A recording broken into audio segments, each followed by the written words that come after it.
Hi, this is Sandra Henry Stocker, author of the Unix as a Second Language blog on Network World. In this Linux tip, we're going to look at the expr command that allows you to do mathematical calculations on the command line. So here are some very simple examples. Addition,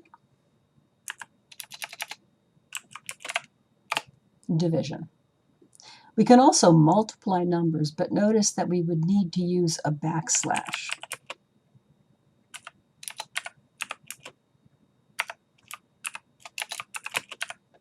There.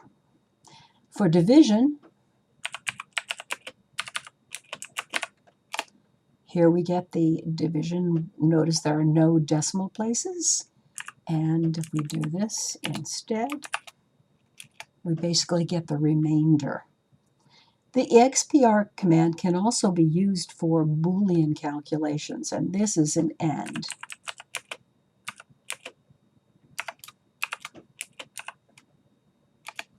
So if both numbers aren't greater than 0, the result is 0. You can also do comparisons, because ask is 11 equal to 12, and 0 tells us no, it isn't. And you can test whether one variable is greater or less than another. So here we got var1.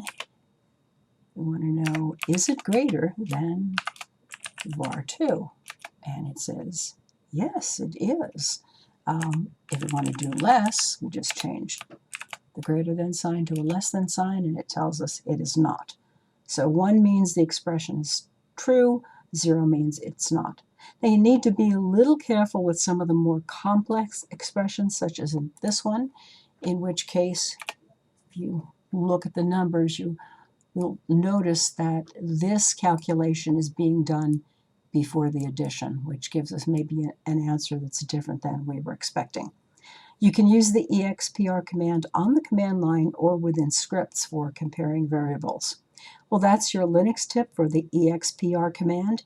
If you have questions or would like to suggest a topic, please add a comment below. And don't forget to subscribe to the IDG Tech Talk channel on YouTube. If you like this video, please hit the like and share buttons. For more Linux tips, be sure to follow us on Facebook, YouTube, and networkworld.com.